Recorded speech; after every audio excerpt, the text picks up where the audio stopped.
Well, hello friends and welcome to Kalos. Today I want to attempt a hardcore Nuzlocke of Pokemon X using only the Fairy type.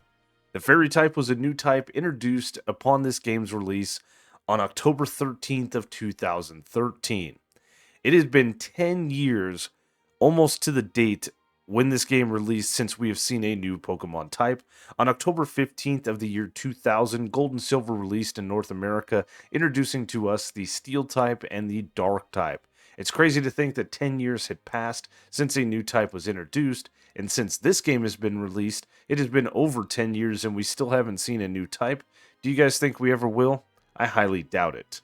However, the introduction of fairy types nerfed a lot of different things. They're super effective against dark types and fighting types and dragon types. It's a really good typing, but their weaknesses are poison and steel, so it's going to make things a little bit interesting for our run. Now, I've played some of the later generation games such as Legends Arceus as well as Pokemon Scarlet, and in those runs, I never used fairy type Pokemon. As a matter of fact, in Legends, I used the Crobat through the entire thing, and then a Glade I caught late game. And then as far as Scarlet was going, I used things like the Paldean Whooper, Dunsparce, Pokemon like that. So this is going to be my first official use of the type, and I am excited to see what they can do. I know we've got some good Pokemon that we can get our hands on, some that I have never even seen before, so it's going to be exciting. Now, one thing that's unique to Kalos is we get a ton of rivals. Not one, not two, not three, but four of them.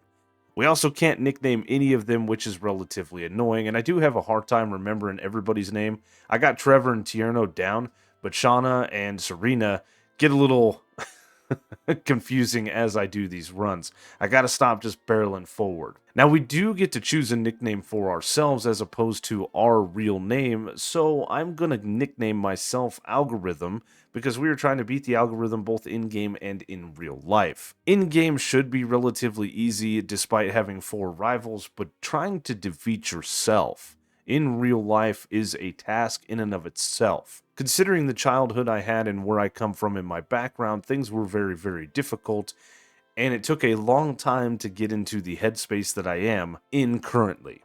So I have defeated myself in a sense of the word, and I've found peace, and that is ultimately the goal, is finding peace. So defeating yourself is a real thing and a very, very difficult thing to do, much more difficult than running these hardcore Nuzlocks. So out on Route 2, we get our hands on some Pokeballs. We did choose the Chespin as a starter. None of them are fairy types, of course.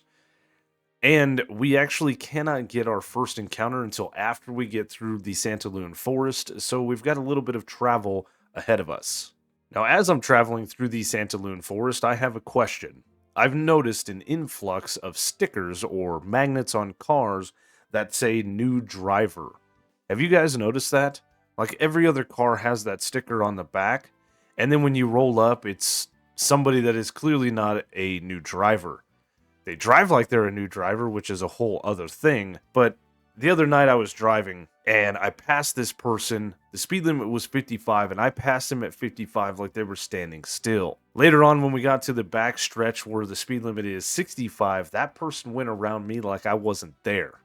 It was absolutely insane. And they didn't just have like a magnet on the back of their car. No, they had a sticker on the rear glass that said new driver. I remember back when the kids were learning how to drive a few years ago, my wife had bought those stickers as well as kind of like a, hey, we got a new person in the car, but we did eventually take the stickers off when they weren't driving. If the kid drove us to an event or whatever have you, if they didn't drive back home, we took the magnet off. You know what I mean? It's just crazy. I don't know why people are leaving those on their cars.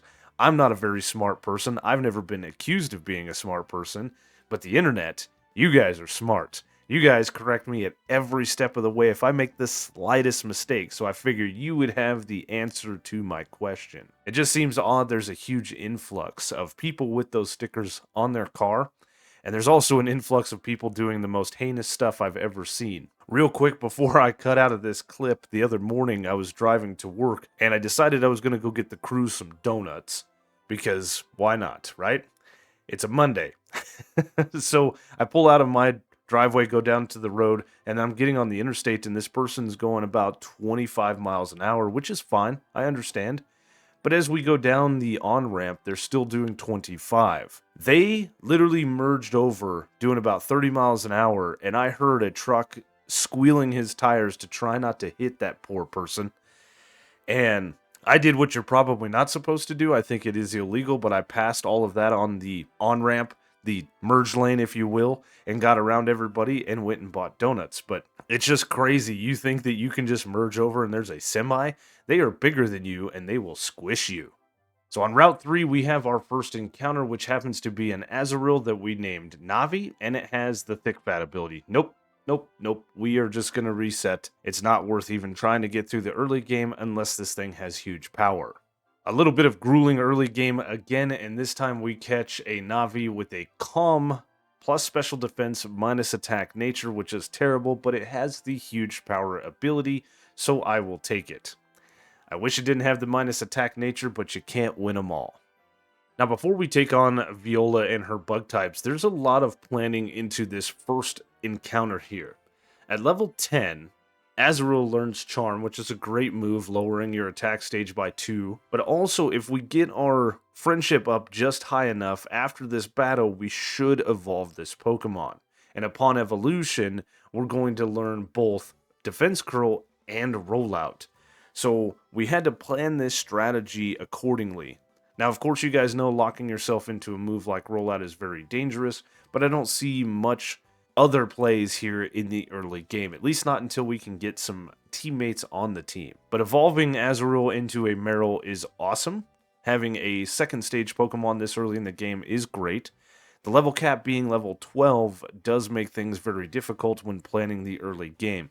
These games are relatively easy, as people have said before, but some planning and thought still went into this run, no different than any other run. So after learning Defense Curl, we can finally learn Rollout, and now we are almost stacked, ready to take on Viola. We just need a little bit more training to get to the level cap. Now on the surface, Viola and early game Bug should be a relatively easy battle, but if we dive a little bit deeper, she has a fully evolved Vivillon. That's a bit scary. Also has the stab move Infestation, which does damage over time and doesn't allow you to swap, so things could get dicey pretty quick with this first battle. I would hate to have to reset here, but it is what it is. Locking ourselves into a move is dangerous. A Defense Scroll turn 1 is going to boost the attack of Rollout. I don't think we can one-shot the Surskit, but it is worth the try. We do not. Yep, we leave it on a sliver of health, which means Viola is going to use a potion. That is perfectly fine because a stage 2 Rollout that does connect is enough to take out the Surskit, and that is the key. As long as these attacks hit, we win. Vivillon comes out next. Not much going on. We have to hope Rollout connects. It does, and of course it one-shots, winning us a relatively easy first gym battle, but that could have been very different had we missed a couple of rollouts. Now we're at the tail end of Route 4 talking to these two about Flabebe. They're talking about the Fairy type turning Pokemon on its head. They give us the TM for return, which is a great move that we can add to Navi. On Route 4 we can find a Flabebe, but we can also find a Ralts. And Ralts is a 5% encounter, and Flabebe is higher at 10%, I believe. So I want to hold off on getting this encounter until we get to Route 7, where Flabebe is a much higher chance than the Swirlix. And then this guarantees us a Ralts if we backtrack just a little bit. Look at this dude's setup. 6 little monitors, 3 big monitors. I strive to have this. This is actually about the size of my computer room in real life. Man, that is a gorgeous professor.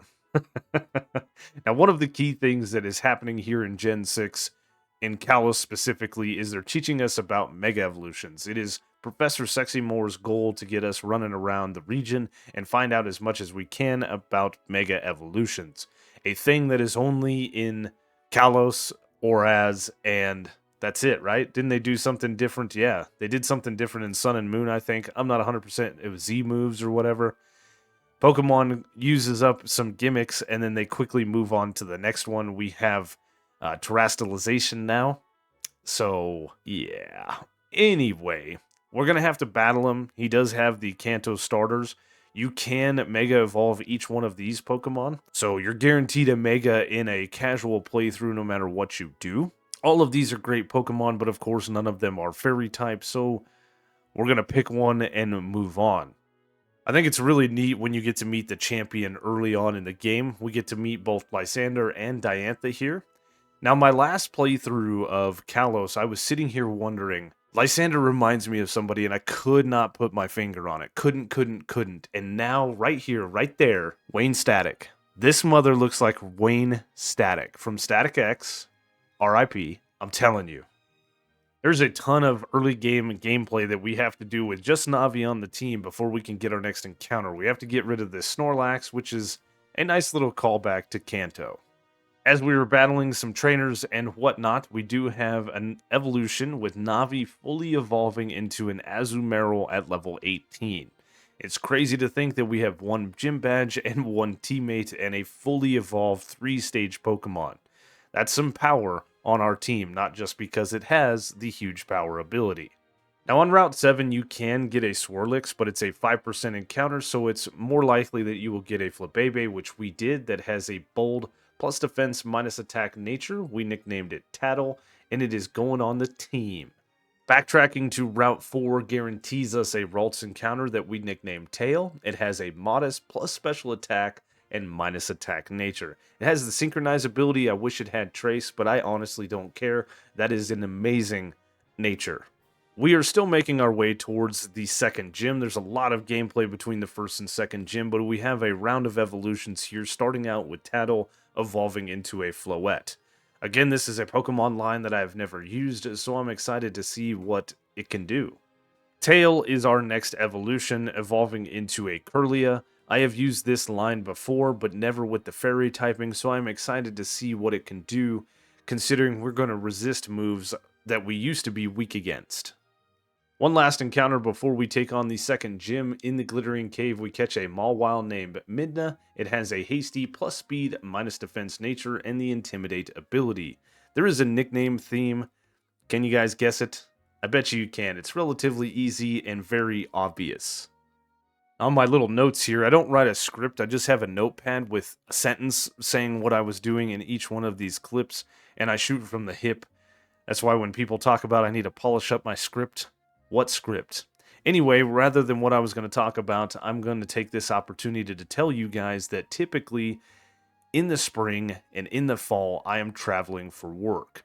Normally from like September through November, sometimes even as early as August, I'm out of town. I am traveling.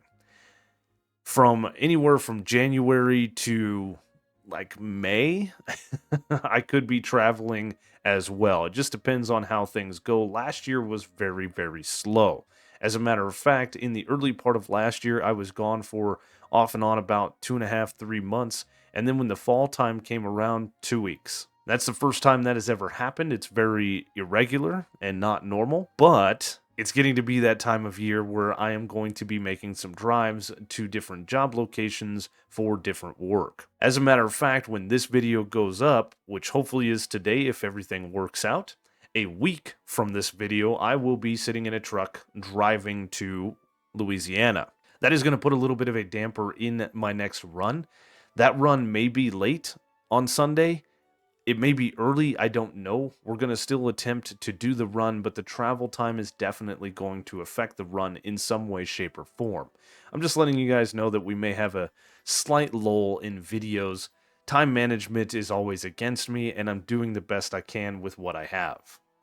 Next up for the Gym Leader Challenge is Grant and his Rock types. Now, back in Ambrit Town, we do get access to the TM for Rock Smash. He leads an Amora, and I lead Navi. We have a much better option with Aqua Tail. Unfortunately, it is inaccurate, so we could miss. But we connect with our Aqua Tail on turn 1, so a stab super effective, huge power boosted Aqua Tail knocks out the Amora, and that is very, very nice. Rock Smash is a little bit nicer of an option because it's a guaranteed hit, but we wouldn't have been able to one-shot. Now we fire off an Aqua Tail that does connect against the Tyrant. Unfortunately, this thing's a little bit more bulky and doesn't go down, so we get hit with a Rock Tomb that lowers our speed. Grant then opts for a Hyper Potion, and seeing a Hyper Potion this early in the game is absolutely insane. Some deep pockets on that boy. We connect with another Aqua Tail that takes Tyrant back down into red health. And then, of course, because of the Rock Tomb, we're outsped, so we get hit with another Rock Tomb, doing a little bit of damage down to about half health, lowering our speed once again. But we connect with an Aqua Tail, winning us the second gym badge. Now, on Route 10, you have two different encounters you can run into, either a Snubbull or an Eevee. We caught ourselves an Eevee that we nicknamed Proxy. It has a timid, plus speed minus attack nature, and the runaway ability. I don't really care about that ability. What I care about is figuring out how to evolve this thing. I've done a little bit of research, and if my research is correct, it should be relatively easy. The first thing we need is a fairy type move, which we have in Baby Doll Eyes, and then we have to come into this Pokemon Ami and play with our Pokemon. We have to get its affection up to 2, and then gain it a level, and it should evolve. We're going to have to play around with this and really see if my research is correct, because I'm getting conflicting stories across Google. From what I read, we just need affection to 2 hearts, so let's see if this works. We gain it a level, and we start the evolution process. Now, this could evolve into anything. I can't see it, so I can't stop the evolution if it's wrong, so this could be a bust. But, nope, we did it. It's a Sylveon. Oh man, it could have been an Espeon. You just don't know.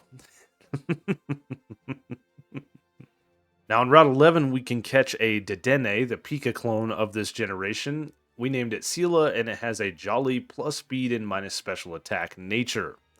Well, our nature luck has definitely run out. In Reflection Cave, we ran into a Carbink that we nicknamed Sprite. It has a modest plus special attack and minus attack nature. I believe we could have ran into like a Mime Jr. in there as well. This thing has some insane defense stats, and I can't wait to see what this Pokemon can do. Now, we're in the Tower of Mastery, and for whatever reason, the storyline wants us to defeat our rival to see who gets the Mega Ring. Very random stuff, but it is what it is. Most of these rival battles haven't been very difficult, and I'm probably not going to show a lot of them off. Serena can throw us for a little bit of a loop. Her Meowstic is a little bit annoying, setting up a light screen turn 1, rendering our Magic Leaf pretty useless.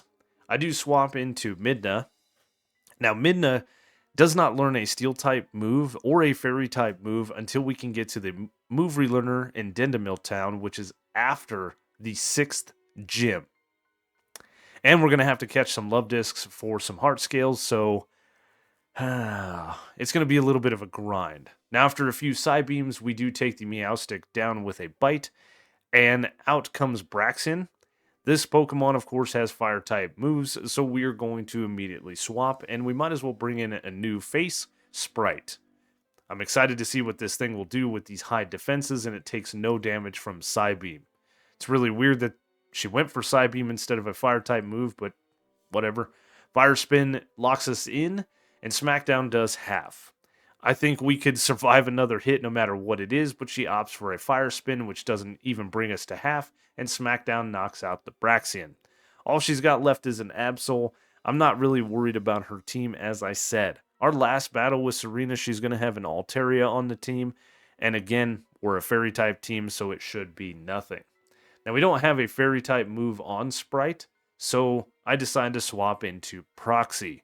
This Pokemon has been phenomenal in the back since we've evolved it. Draining Kiss is a great move, and it's going to learn Moonblast very soon. Nonetheless, we do beat Serena, and we get the Mega Ring, but so does she. Since the level cap is level 32, at level 30, we can get a fully evolved Tail, Kirlia evolving into a Gardevoir. What a beastly Pokemon.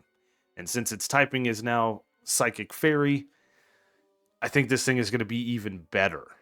Korrina and her fighting types are next up for our Gym Leader Challenge, but fighting types against a team full of Fairy types, you know how this is going to go. She leads a Mienfoo, and I lead Proxy. Proxy actually has the strongest move in Draining Kiss, plus it's a bulky Pokemon. We do get outsped with a priority Fake Out turn 1.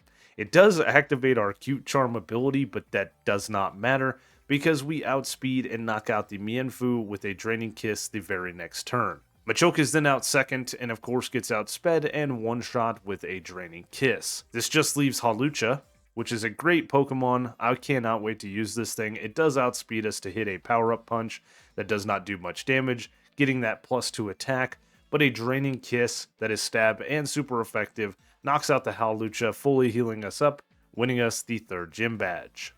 At the top of the Tower of Mastery, we then are forced into a battle with Korrina to show us the Megas. She lets us use a Lucario, or her Lucario wants to come with us, and that's pretty neat. It's kind of a neat way to introduce the gimmick of this generation, in my opinion. She does give us the option to keep the Lucario at the end, so a gift Lucario, I mean, who can turn that down? It's such a great Pokemon. This is a relatively easy battle, provided you just attack. Last time I went for Bone Rush, this time I'm smarter, and I'm going to go for the Mega Evolution and Power-Up Punch. We're not going to be able to one-shot, but we are going to be able to two-shot, so we shouldn't lose this battle. If we lose this battle, is the run over? Technically, we're not even using Fairy-type Pokemon, so isn't the battle over? Or the run, rather? It's not. You're forced into doing this. You can't do anything else.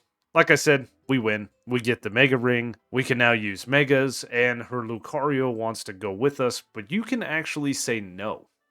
And you can just leave Lucario on the top of the Tower of Mastery forever.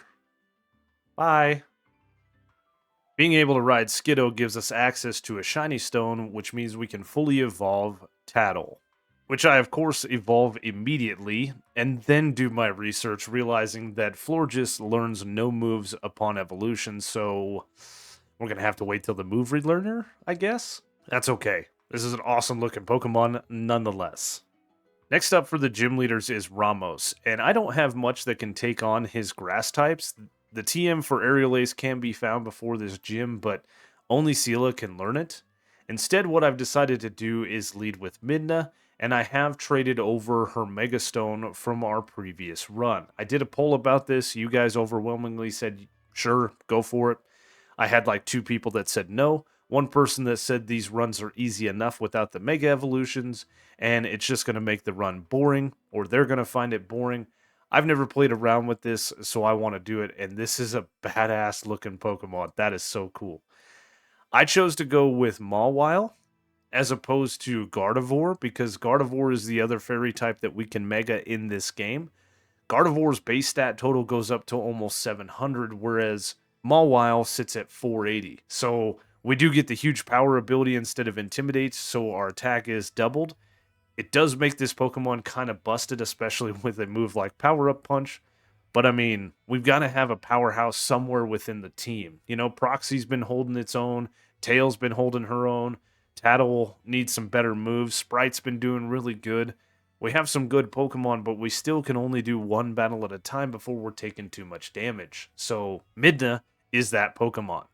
We do take out the Jump Bluff after a couple rounds of Power-Up Punch, and then with a Strength, and then the Go-Goat comes out next. I don't know why I sat there justifying my choices. These are my runs, and I can play them how I would like. I am trying to appease the masses as well, though. We take out the Go-Goat with a single Strength.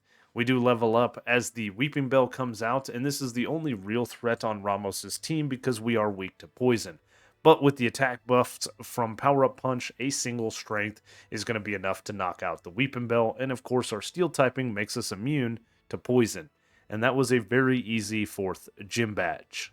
I really got to stop leaving my plate just laying around. We find ourselves back in Lumiose, and we're heading towards the Prism Tower that looks an awful lot like the Eiffel Tower that I'm pretty sure I blew up back in Twisted Metal 2. And if you get that reference, you should probably go see your doctor. It's about time for a few procedures. Next up for the gym trainers is Clemont and his Electric-type Pokemon. He's got a pretty stacked team. He leads with an Emolga, and I lead Sprite. Now, I'm not going to be able to outspeed the Emolga, and it's definitely going to go for Volt Switch, but that is part of the plan. What he is going to switch into is a nasty little Magneton that has Stab super effective Mirror Shot, also has the Sturdy ability, and is very scary for my team to deal with.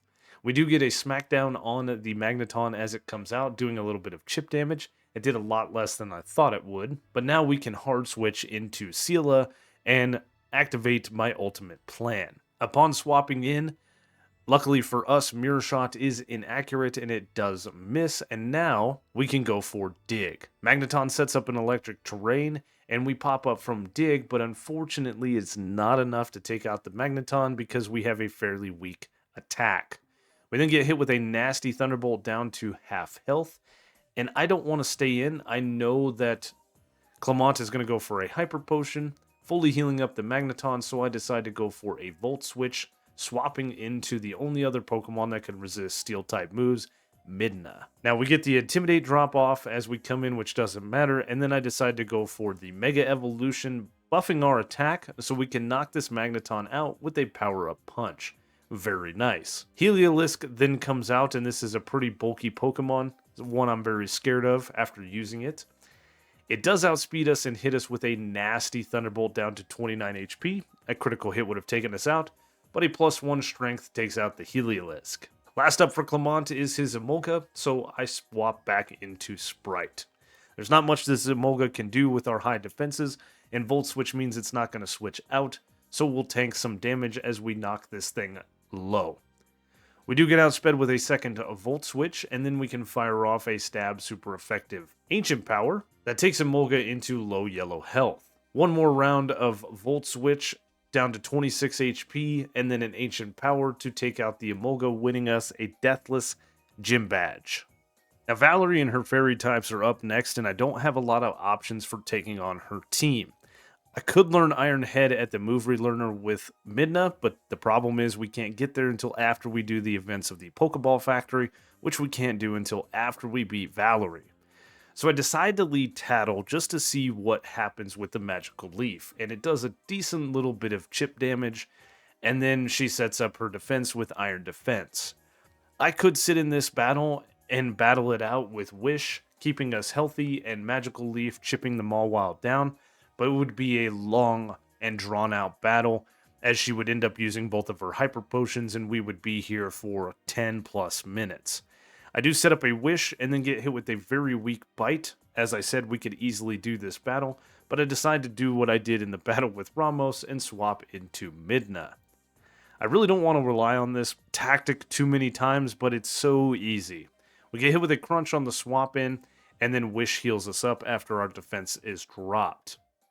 We can then Mega and start setting up.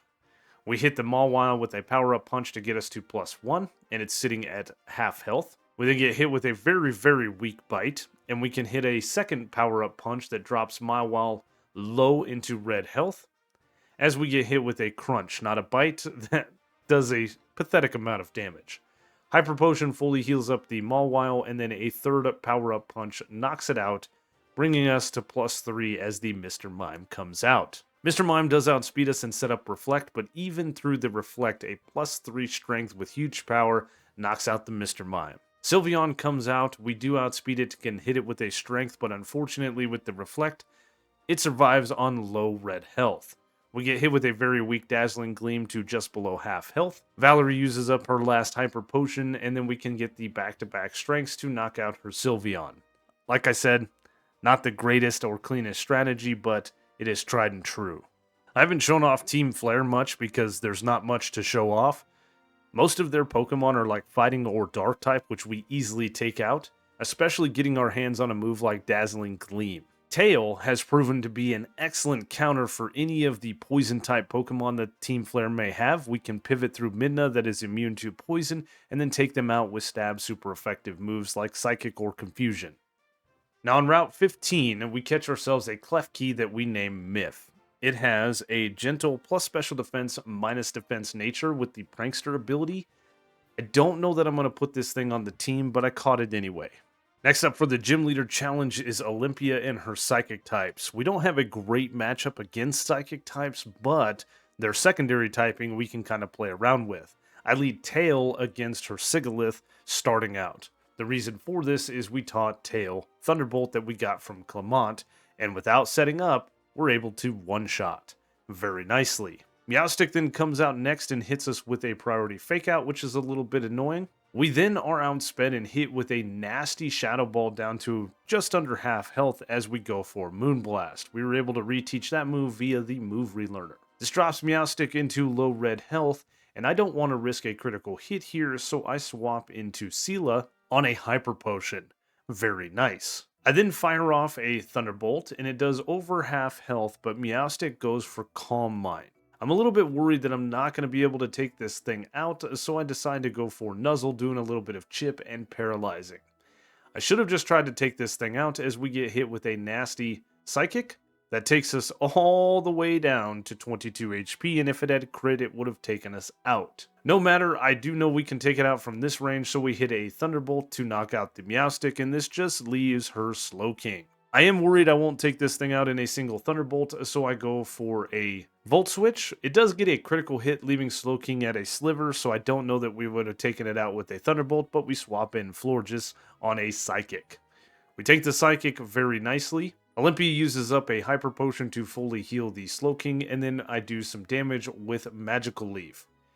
It doesn't quite do half, so I switch up for Moonblast, which again was taught via the move Relearner, and that leaves Slowking on a sliver. It just goes for Yawn, which does not matter. We can take it out with a Magical Leaf, winning us the 7th Gym Badge. Oh my god, Lysander's evil, no way. Who saw that coming? Not me. Not me at all. I think this is the first time I've ever entered a team's hideout and they just want to talk to me. These grunts don't want to fight. That's, random? Interesting. At the end of the Team Flare storyline stuff, we have the final boss, Lysander. We fought a ton of grunts and Lysander twice. This is the final battle that's a little bit more difficult, but there again, Tail should be able to walk through this like it has the entirety of Team Flare. What a great counter. We do outspeed and can fire off a stab, a super effective Psychic against the Mienshao, easily one-shotting it. The critical hit didn't matter. Honchkrow is then out second, and despite it being a dark type, we now have a fairy type move in Moonblast. It is stab and super effective one-shotting the Honchkrow. Pyroar then comes out next. We don't have stab or super effective moves against this thing, but it does resist Moonblast, so we switch it up for Psychic, and unfortunately just misses out on the KO. We then have to tank a Fire Blast to the face that even if it had crit, we would have survived. One more Psychic takes out the Pyroar. Last out for Lysander is his Gyarados. He is going to Mega this thing, and I know that, so I opt to go for Moonblast, because it's going to lose its Flying type and its quad weakness to Electric, gaining the Dark type, now becoming weak to Fairy, so we fire off a stab super effective Moonblast, and we easily one-shot it, and we easily defeat Lysander. The triple rival battle on Route 19 is one that caught me off guard in the last run, but this time I was prepared. Shauna's team is a little bit weak to Fairy types, so we have this one in the bag. Delcatty goes down to a single Moonblast. It is not super effective, but it is just a weak Pokemon. Goodra then comes out, and Moonblast is stab and super effective, but that thing's bulky and hangs on low red health. Special attack drop is nice. Sludge Wave doesn't do much. A follow-up Moonblast then takes out the Goodra. This just leaves her Greninja, which does outspeed and go for double team, but a stab super effective Moonblast one-shots it. Her team, easy. Tierno leads with a Talonflame, and his team is going to be less easy. We do fire off a Moonblast after Acrobatics drops us to below half health. We don't quite do half on the Talonflame, so I hard switch into Sela, who gets hit with an Acrobatics on the swap, and then a priority quick attack to take us below half. We can then zap that fire chicken out of the sky with a Thunderbolt, and out comes Roserade. I go for Volt Switch, doing some chip and swapping into Midna. I thought Roserade would go for a poison type move, but instead it goes for Petal Dance, and if that had crit, it would have taken Midna out. So we get lucky, and I hard switch into Tail. We get hit with a Petal Dance on the swap in that again, if it had crit, would have taken out Tail, but we can fire off a stab super effective Psychic to take that damn thing out. Last for Tierno is his Crawdont. I have to swap, obviously, so I bring in Tattle, who gets hit with a Crab Hammer on the swap in. That again, if it had crit, would have taken us out. Jeez. A stab super effective Moonblast is enough to one-shot the Crawdont, and that was a very scary battle with Tierno where I almost lost 3 Pokemon. Trevor is then up next, and he leads with a Raichu, and everybody's fully healed up. So I fire off a Moonblast against the Raichu, not quite taking it out as it goes for Nuzzle. That is very annoying, but we break through the paralysis to take out the Raichu with another Moonblast. Out comes Florges. So I stay in setting up a light screen after we get hit with a Moon Blast. The reason for that is we just crippled the Florges because it only has special type moves. I then swap into Midna, who gets off an Intimidate that doesn't matter as Florges sets up the Misty Terrain. We then, of course, Mega, but we're going to go for the Stab Super Effective Iron Head. After we Mega, a Stab Super Effective Iron Head takes out the Florges in a single hit, and last out for Trevor is his Aerodactyl that does miss a Supersonic very nicely, and then a Stab Super Effective Iron Head takes it out. The last gym leader is Wulfric in his Ice types. Now he leads with Bomb of Snow, and I have Midna out there once again. This is where people say the runs can get very boring. I would have led Sprite, but his Cryogonal has Flash Cannon and Confuse Ray, which could make things a little bit difficult. So I'm going to go with the tried and true method because I'm trying not to lose a Pokemon right before the Elite Four. We do, of course, Mega Evolve, and then we are going to set up with Power-Up Punches like we've done before. I know we've done this now 3 times, and we're going to do it again before the end of the run. Power-Up Punch leaves a Bomb of Snow in the low yellow health, and then we get hit with an Ice Beam that does a decent little bit of damage, bringing us to just below a quarter health lost. Hail Chip is annoying, but it is what it is. We can fire off another Power-Up Punch to take out the Abomasnow. We get hit with a little bit more chip damage, and Cryogonal comes out. Cryogonal does outspeed us and does hit that aforementioned Flash Cannon that does surprisingly weak damage to Midna. A Power-Up Punch then can one-shot the Cryogonal, and we are now at +3 as the Avalugg comes out. We're sitting at 37 HP after all of the chip damage, and we can fire off a Stab Super Effective Iron Head that it is +3 and easily going to one-shot the Avalugg. And now we get to make our way to the Pokemon League. We did do some backtracking and get a couple of TMs and a couple of held items that I missed through my playthrough, and I believe we are now stacked and ready to take on the Elite Four. The team is all leveled up, and there is nothing that we can do but make an attempt. I am a little nervous for what's coming up. Most of the Elite Four, such as Siebold, Malva, and Drasna, should be relatively easy. Diantha should be easy, but Wikstrom is going to prove to be a challenge. Now, with the team that we brought to the Elite Four, I don't have much against Malva and her fire types, so as she leads with Pyroar, I lead Sprite. Sprite is not going to be able to one-shot any of these Pokemon, but it is what it is. Navi is a busted-ass Pokemon that I didn't want to put on the team because I wanted to use some of these other Pokemon. I could have easily put Mawile or Gardevoir in the box and brought Klefki with me, but again, this team has made it this far, so this is the team I chose. A Power Gym takes Pyroar into low yellow health. Flamethrower didn't do much to us. Another round of aforementioned Flamethrower, and we're sitting at 97 HP as we fire off a Power Gym, taking out the Pyroar. Out next is Torkoal. Torkoal is a pretty bulky Pokemon, but we fire off a Power Gym that takes this thing below half into low yellow health, as a matter of fact, and then it sets up a Curse. That's fine because we are hitting it on the special side, so another Power Gym takes it out. This brings out Chandelure. I was hoping the Talonflame would come out, but alas. We're sitting at 123 HP as it comes out and hits us with a Confuse Ray, which is very annoying because we hurt ourselves in Confusion the first turn.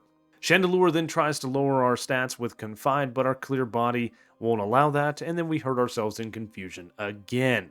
This is a little bit annoying as we get hit with a Shadow Ball down to 58 HP. We snap out of Confusion and fire off a Power Gym, taking Chandelure low. Now, I thought it was going to attack us here, and I was going to go for Protect and heal up a little bit with Leftovers, but it was in full Restore range, so Malva heals. That was kind of a wasted turn, but we do get a little bit of health back to 74 HP. A Shadow Ball, then, if it had crit, would have done some serious damage to us, dropping us all the way down to 14 HP as we fire off another Power Gem, taking Chandelure low.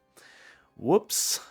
That was a bit risky. I hard swap into Seela at this point, and Seela gets hit with a Shadow Ball on the swap in that, again, if it had crit, probably would have taken us out. A Volt Switch takes out the Chandelure and allows us to swap at the end of the turn, so we bring in Tail as the Talonflame comes out, and this is perfect. We have to tank a Brave Bird. I didn't know that we were going to get outsped, that if it would have crit would have taken us out, but a Thunderbolt is enough to take out the Fire Chicken after the chip damage and the critical hit.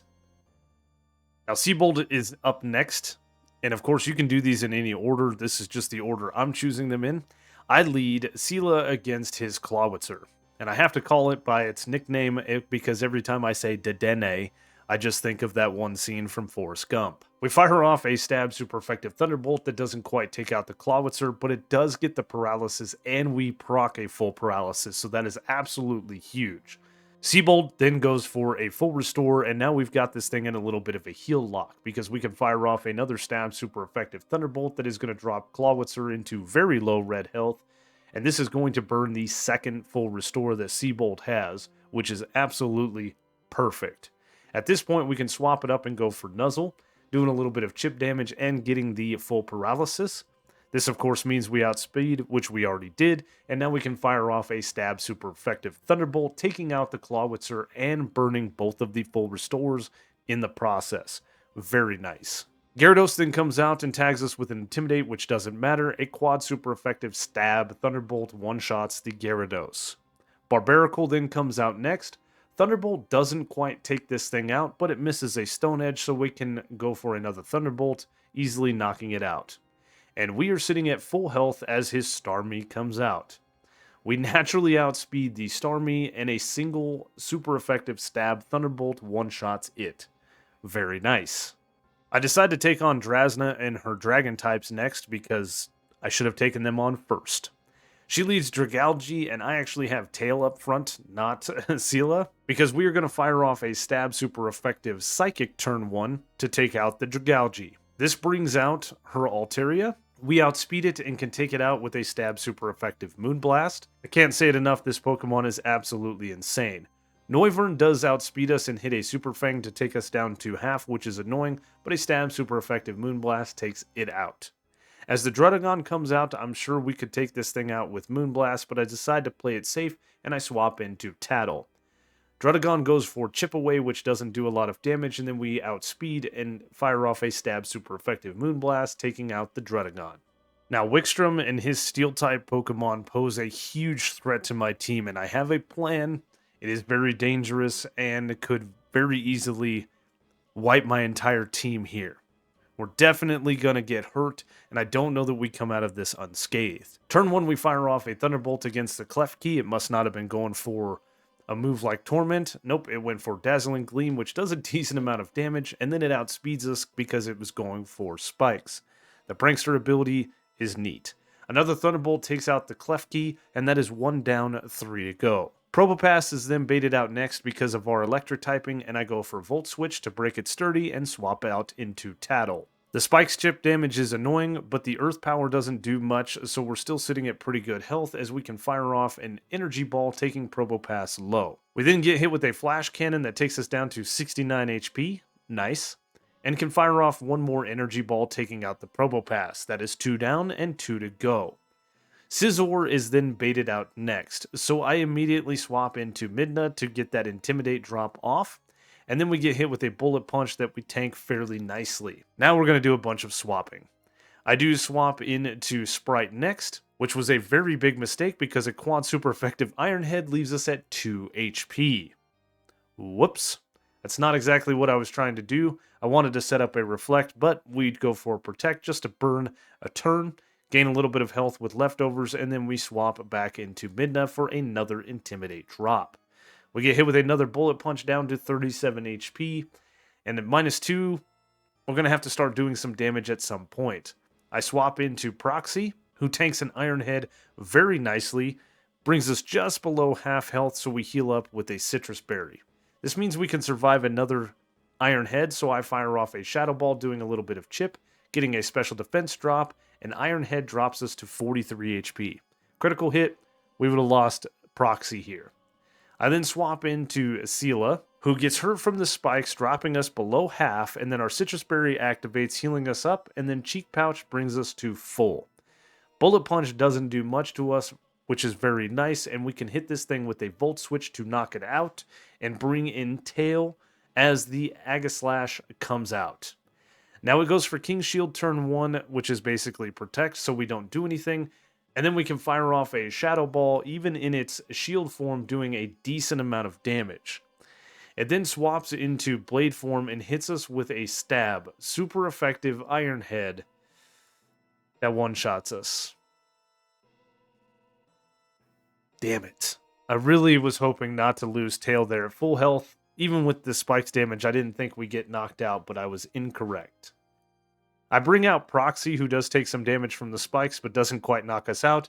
We naturally outspeed and can take out the Agaslash with a Shadow Ball. We won, but at a cost. The last challenge is Champion Diantha. And looking at the graphic at the bottom, you guys can see what we're going to do. We're going to set up with Midna. We're going to sweep her entire team. This is the 4th time you're seeing it, and I know that's why people say these runs get boring because you see repetitive stuff.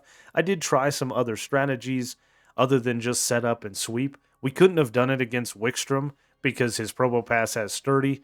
Again, he was the true champion of this run that we have already defeated with a single death. I was trying to say a lot of words there. I stumbled. Using a Mega such as Mawile with huge power once we Mega, I know is a little bit busted, and then setting up with a move like Power Up Punch makes things really, really easy, but this run wasn't easy. We made it this far. We could have easily had some deaths in the back. We could have had a very small team, and the last time we did this run, I beat her with 2 singulatory Pokemon. Anyway, we're going to set up a couple of power-up punches. Flying Press doesn't do much to us, and then we're going to fire off a Play Rough, which is a less than accurate move to take out the Hawlucha.